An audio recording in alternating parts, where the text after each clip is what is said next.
I'm Agatha Thrash, a staff physician at Uchee Pines Institute, and we will be discussing for the next half an hour some afflictions that women have that are very uncomfortable. Women's problems involve everybody, so we hope you'll stay by.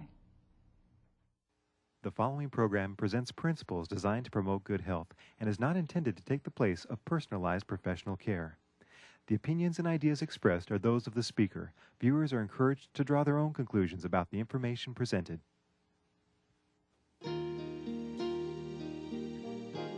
Welcome to Help Yourself to Health with Dr. Agatha Thrash of Uchee Pines Institute. And now, here's your host, Dr. Thrash. Women are actually quite sturdy.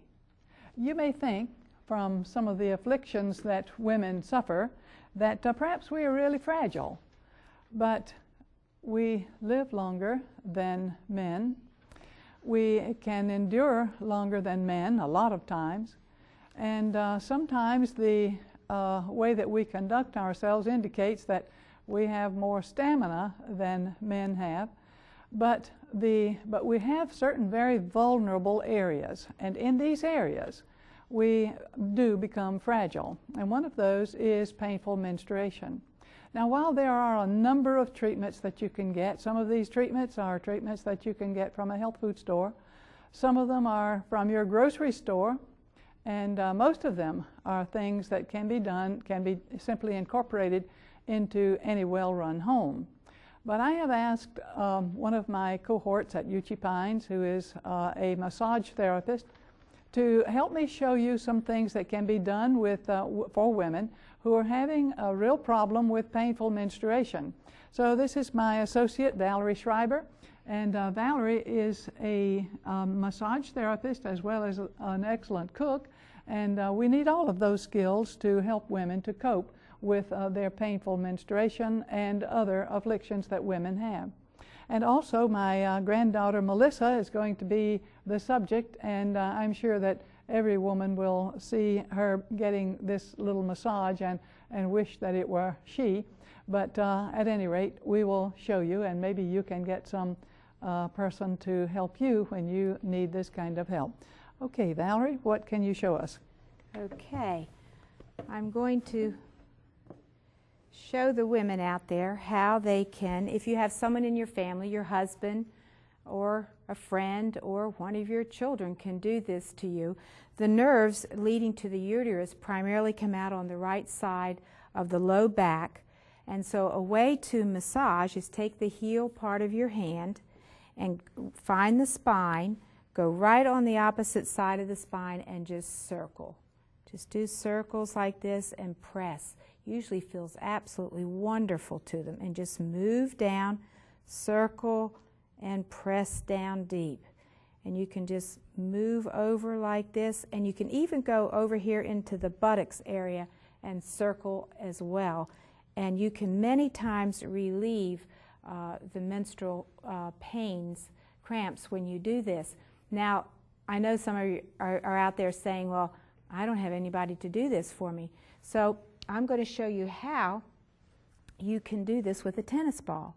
Now you can take one tennis ball and you can get up against a wall, or you can lie down on the floor and put the tennis ball right here in your back, as you can probably see. Yeah. Okay, and lay. Right here in your back, and then you lean up against the wall or lean on the floor and just roll it and move it around, and it will relieve. And you can station it at various parts of the spine and it will work, just like I can show you right here on Melissa now. And you press against it. Now you can do another way that you can do this. You can get yourself a nylon stocking and you can put 2 tennis balls, tie a knot in it like this, and this will go on both sides of the spine, and I tell you, this is a good back massage. You can probably lie down on that. You can lie down on it, and you can actually put it on the wall, and you can scoot up and down sort of like this, and this will roll up and down your spine. Oh, and it feels absolutely wonderful. And you can put a ball right here, I should show you on here, right here in the buttocks area, and you can press against it, and it's just a wonderful massage. Well, That's a second way. Now, a third way that you can do this is I'm going to show you on Melissa. You can sit on the floor. I did this exercise for my back probably most of my life, and it was always wonderful for relieving backaches and menstrual cramps. You just hug your legs like this, and you rock. You would just rock back and rock forward and rock back and rock forward. Melissa we can't do that right here on the table, and she might fall off, so we don't want that to happen, but you can get the general gist just by looking at this. You just rock back and forth, and then you can rock sideways this way. If you're on the floor, it doesn't matter if you wobble. Right, but we're on a table, so it's not going to quite work, but on the floor is where you want to do this, and so you can rock back and forth, and then you can rock sideways. And many times, Dr. Agatha, this is wonderful. I can testify to how good this treatment is. Oh, yes. Now, are there some heat treatments or ice treatments that work well yes, for this too? One of the other things, and we do this so many times at UT Pines, I cannot count them. We just do a simple hot foot bath. Hot foot bath is so good. And you know, I've had them say to me, they're in terrible cramps and they're in misery, and I say, look, I want to put your feet in some hot water. They'll go, that's not going to work. I need something else. And I say, look, just try it. Yeah, I heard much too bad. Yeah, for that oh, simple and they thing don't to want to be hear helpful. nothing. Give me a pill or whatever. Yeah. I just beg them, let's try it. So I put their feet in hot water, and in 10 minutes, in fact, we just had a recent situation with one of our students, and we put her feet in hot water for 10 minutes. It was probably less or close to it, and all of a sudden her eyes got big, you know, and she was like, oh, it's gone. Yeah. And she was so amazed. And so I tell you, ladies, that is one of the wonderful treatments, because usually in the uterus there you have maybe an extra cup or half a cup of blood, and just that much congestion will cause a tremendous amount of pain. So when your feet are in the hot water, what it does is it pulls that blood away from the uterine area, and that's why it relieves the pain. So I suggest you can just sit in your bathtub, or put your feet over the bathtub and put them right in the hot water. It's just wonderful. If you have a headache, it'll relieve it too. Oh, yes. So for a lot of afflictions in the abdomen or in the pelvis or in the head, you can do the hot foot bath, and it's really quite effective. One of the most marvelous things about these very simple remedies is that they are so simple and yet so effective. The problem is that because they're so simple, people literally do not believe that they could be helpful. I'm just too sick for that very simple thing to be of any help to me, and we hear that quite a great deal. Another problem that women have is the menopause syndrome. Now, the menopause syndrome can begin shortly before the menopause with hot flashes. She may still be having periods, but she may begin to have hot flashes, and that may be her first indication that she is entering into the menopause. Now, most women, once they have gone through the menopause, they're very, very happy that they no longer have the periods with the emotional upsets and the hormone imbalances and the bloating and the difficulties that women have associated with the menstrual period. They're very happy for that, but they do have some other symptoms that can be a problem. And so, Valerie, do you have something that you do for women that you see and your friends? What do you do that can help a woman with the menopausal syndrome? Okay, Melissa, I'm going to show you. I have a couple of favorite things that I use. In your local health food store, there are many herbal compounds that are put together that are very good for menopause, and of course the Progest cream is excellent. But one of the other treatments that works so well for me and so well for many other women is what we call adrenal stimulation. And so I want to show you, I'm going to show it to you on Melissa, but before I do, I want to show you where the adrenal glands are so that you can get an understanding. If you measure between the inferior aspect of your scapula or your shoulder blade, you can just say your shoulder blade, and your waist, go halfway up, which would be like here is her waist. Go halfway up, and then one more finger, and then go right over next to your spine, and both of them sit there on top of your kidneys. And this is just absolutely the most wonderful treatment. It can just, Dr. Agatha, stop the hot flashes. It's amazing. Oh, it's just absolutely amazing. I love this treatment. the adrenals are involved in the entire hormone axis, and so of course treating the adrenals can be very helpful in helping a woman to deal with the menopausal problems. So what are you going to show us here on Melissa? Okay, what I want to show you is we're going to pretend that where I have this towel is really her bare skin, because you want her back to be bare, so that you're going to work right on it. Now you can do this a couple of ways. I did go to Walmart and bought one of these packs. It's sort of like a hydroculator pack, and you can either make it cold or hot, so you can put this in your microwave.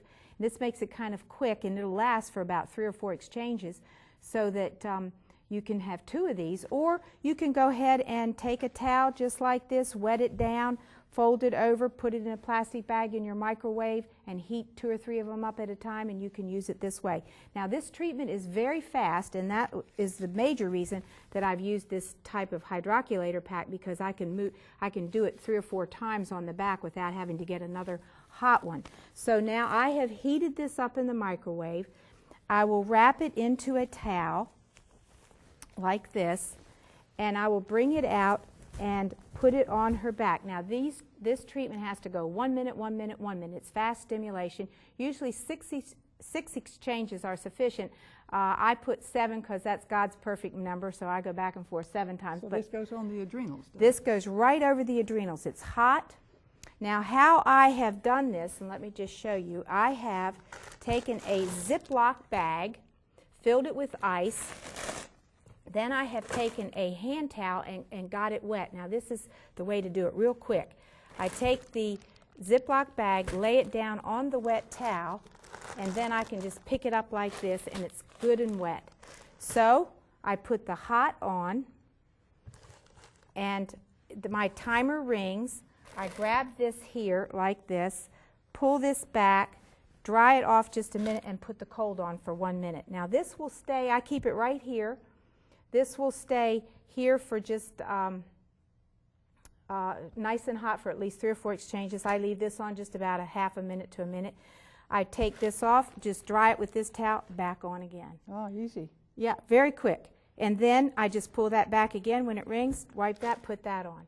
And so you could do this very quickly. However, you do need someone to help you do this. I have tried to figure out how to do this by myself by having a hot one and my cold ready, and it is quite a work to do it yourself, but you can. But let me tell you what some women have told me, and they have had results. Now I didn't do this myself, but I've had a number of women that I explained how to do this treatment, but they didn't have anyone to help them. They got in the shower, they turned back, to the shower, and they were able to turn their shower off and on quick enough, and they would do the stimulation, and they had good results. I suppose you would sort of aim right about the middle of the back, or between the shoulder blades. Sounds good. And they had very good results doing Melissa, that. do you feel better now? This is, of course, for the menopause, but it can also be used for many other things. Anytime you wish to stimulate the adrenals, this one is a good one. As for asthma, it is also very good for fatigue.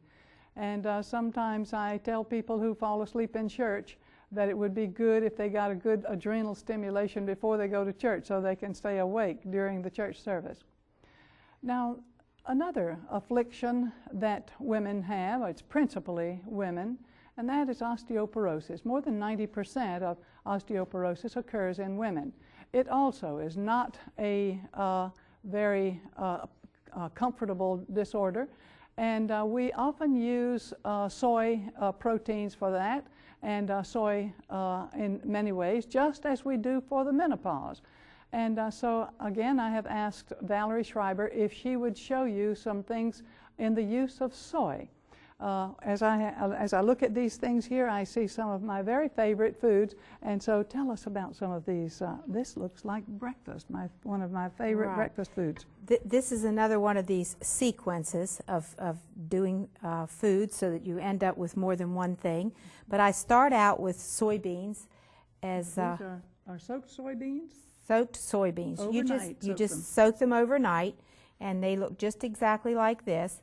Then I take them and I put them in a blender, and when I blend them, it looks like this. See? Ah, yes. now you can do many things with this. Yours look just like mine when I blend it up like that. Yeah. And so then I take it over here into the frying pan. Yes. And I scramble it, just like you would eggs. No differently is how I do this. And you can put various seasonings. I have in here turmeric because, you know, that gives it the yellow flavor, makes it kind of look like the real thing. But you can put some chicken-style seasoning in it, garlic, onion, whatever you would choose. And many times, Dr. Agatha, I put green peppers and red peppers and onions in here and some shiitake mushrooms, and ooh, is it ever delicious. Sounds good, but I think I would call this the real thing. Yeah, yeah, this and is. the other is the substitute. The substitute, right. And so anyway, here I have eggs, let's say, scrambled soy eggs in the morning.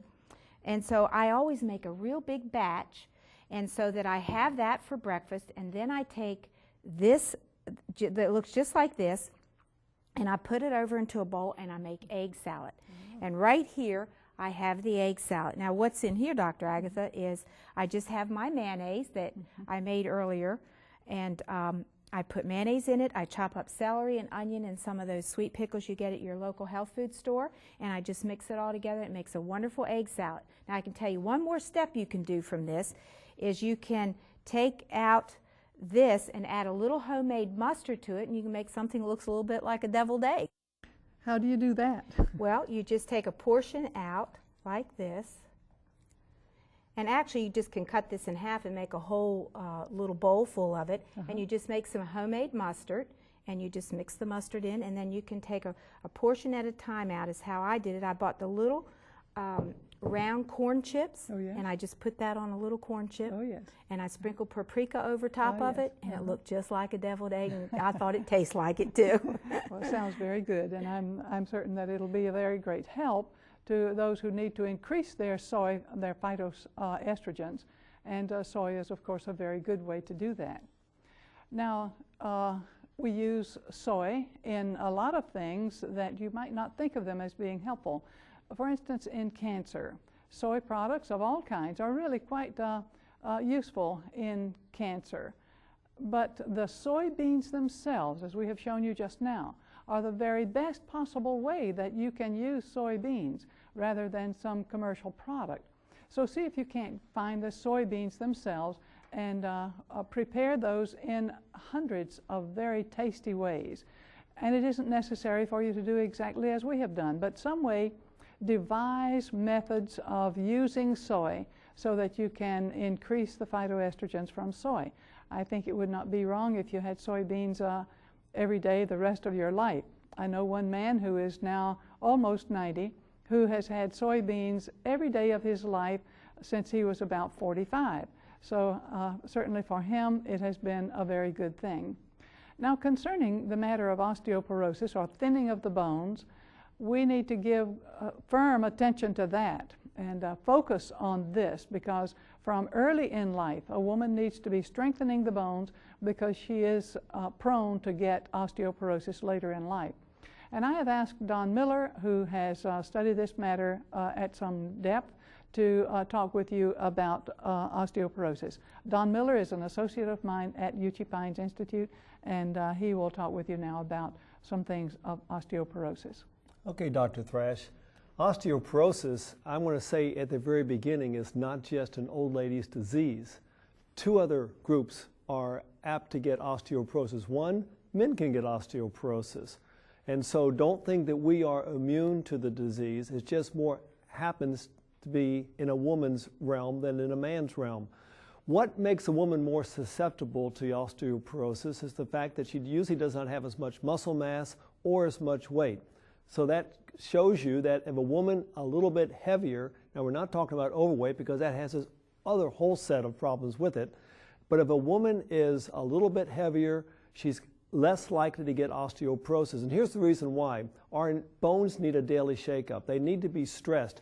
Every time you stress a bone, you're telling the bones, look, we need to build more bone mass. And so it sends out and it brings more calcium from the bloodstream and starts building a better base of the bone. Now, I mentioned another group, and I want to read an article, a little piece of an article I received in a a magazine on an airline flight some time ago.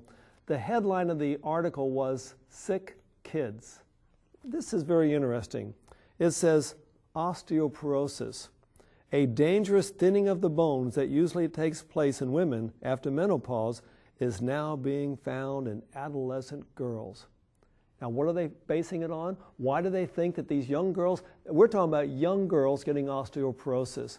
They're basing it on the fact that soft drink consumption has doubled and tripled recently. It's all this drinking of the soft drinks. Now, they also say that it's because it's replacing the milk in the diet. And I don't go with that, because milk has its own set of precautions for osteoporosis, which I'll explain in a moment. But it's all the drinking of the sodas. Now, another word for soda is soft drinks, what also makes soft bones. What is happening is the soda is full of phosphoric acid. And it's the phosphorus that causes the bone calcium to go down, because it causes the blood calcium to go down. This is the way it works. We have in our bloodstream plenty of calcium. It's there for a number of reasons. It's used for a clotting mechanism. It's used for neurotransmission. It needs to be out there for that, and a number of other things, hormones and everything else. Well, when we take in a large amount of phosphorus, the calcium says, I've got to go somewhere else. And so normally it goes to the kidneys and it's excreted from the body. That causes other problems. We start having a calcification in the kidney area, causing some kidney stones.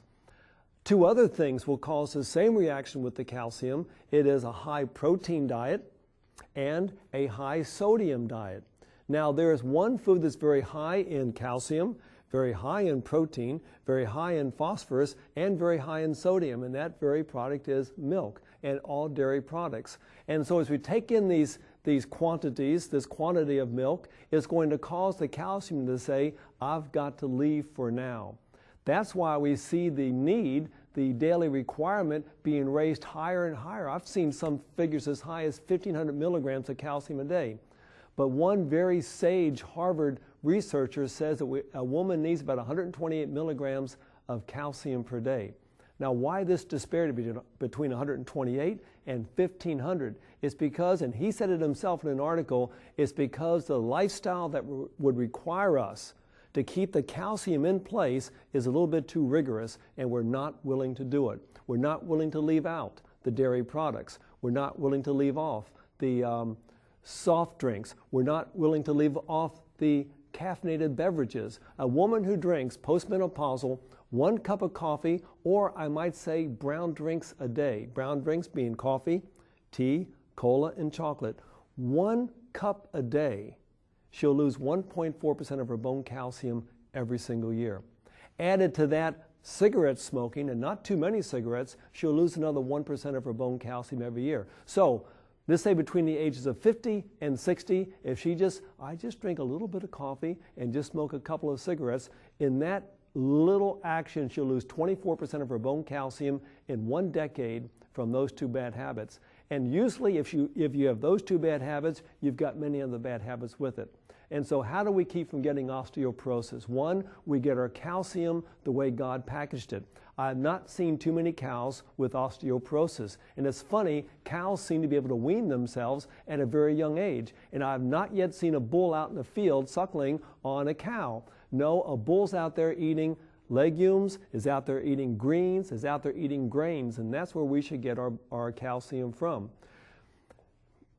When I was a child, we had a farm, and my sisters and I would go out into the fields, and there's one thing we loved to do. In the corner of one of the fields where we'd have a couple of cows we'd raise for beef, I used to be a beef eater, there'd be a big blue block. Now, some of you know what that big blue block was. That big blue block was salt. And we'd walk up, we didn't know any better, we'd go, we'd lick on that big salt block. Well, that salt block was there for the cows to lick on because they've got much higher quantities of sodium in their bodies. As a matter of fact, a cow, mother cow, in her milk will have 4 or 5 times as much sodium as human milk will have. Now, I believe that a great divine designer designed the milk for the baby cow. And he says, this baby cow needs a little bit more sodium. And so he put a lot more sodium in mother's milk.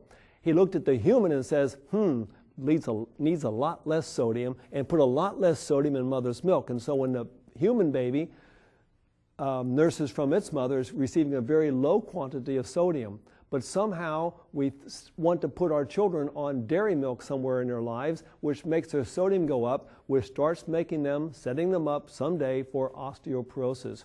We need to do exercises every day. We get on a good vegetarian diet, we do exercising every day, we stay away from caffeine, we stay away from colas, we stay away from tea and chocolate, all of which are going to cause us to lose our bone calcium. We need to do these simple things, and these simple things we're going to find will protect us.